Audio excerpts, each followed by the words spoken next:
दोस्तों cease fire तो हुआ ईरान और इजराइल के बीच, लेकिन आपको याद होगा कि रूस के विदेश मंत्री ने कहा था ये सीज फायर कब तक चलेगा। ये सवाल इसलिए उठा था क्योंकि दोनों ही देशों में जिस तरह का तनाव उसे देखकर लगता नहीं है सीज फायर ज्यादा दिन तक चल पाएगा। और देखिए सीज फायर का उल्लंघन भी हुआ, एक ड्रोन मार गिराया गया है। कहां ड्रोन मार गिराया, किसका ड्रोन था, किसने मार गिराया, ये तमाम चीजें आपको दिखाने जा रहा हूं कहां सीज फायर का उल्लंघन हो गया।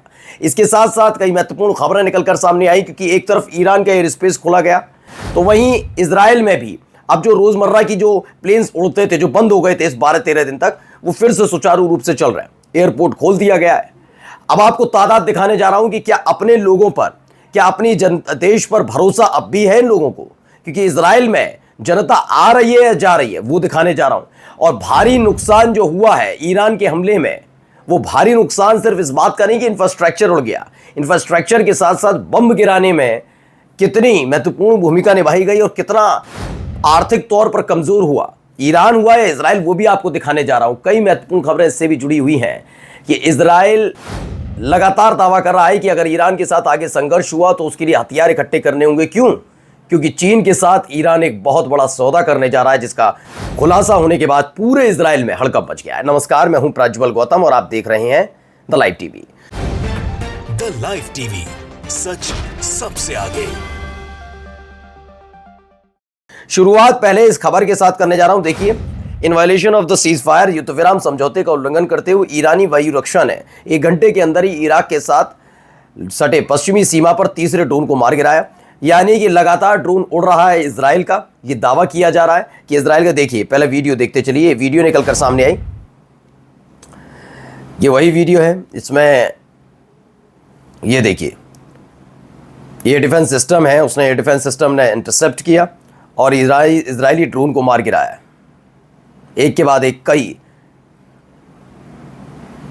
इंटरसेप्टर ने काम किया और ईरानी ड्रोन्स मार गिराए। ये उस वक्त की वीडियो है, इजरायली ड्रोन मार गिराए गए एयर डिफेंस सिस्टम ने, आप देख सकते हैं। क्योंकि अब बताइए, सीज फायर की जो बात बार बार कही जा रही थी, कहीं से आपको सीज फायर नजर आ रहा है? ये इजराइल ड्रोन क्यों भेज रहा है बार बार? इस बात पर सवाल है। उसको लग रहा है सब कुछ शांत हो गया, भेज दो, अब शांति के साथ निपटा दिया जाएगा। ये इजराइल लेबनान के साथ भी कर चुका है। आपको याद होगा जब हिजबुल्लाह के साथ उसका सीज फायर हुआ था, उसके बाद उसने वहां पर भी ऐसी ही हरकत की थी। एक और तस्वीर निकल कर आई, देखिए। जब इजराइल का ड्रोन गिरा, एक के बाद एक गिरे, तो उसमें आग लग गई। उसके बाद की वीडियो निकल कर सामने आई। कई और तस्वीरें भी इसमें निकल कर सामने आई हैं। ये देखिए एक वीडियो।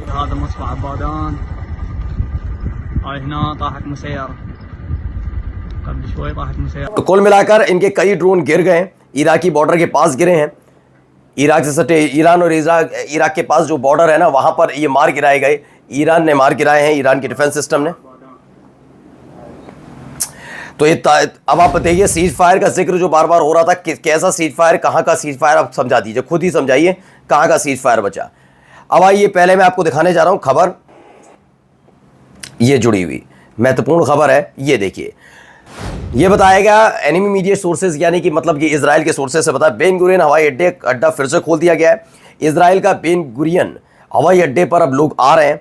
हवाई अड्डे पर लगभग 14,000 यात्री गुजरे। इनमें से 5,000 ऐसे थे ट्रैवलर्स जो देश छोड़कर चले गए। उनमें डर है इस बात को लेकर। अभी भी इजराइल पर भरोसा नहीं, क्योंकि भाई इजराइल के हालात तो वहाँ बिगड़े हुए हैं ही। अब देखने दिखाने को तो कुछ बचा नहीं।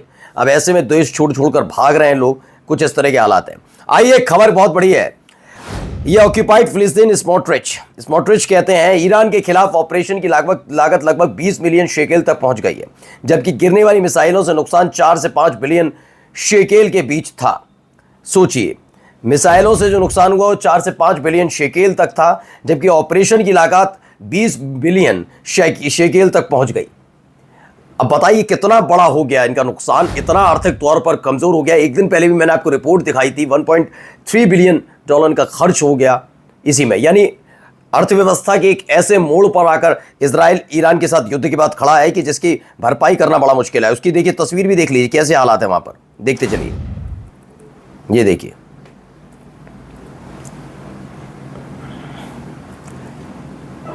ये देखिए वीडियो।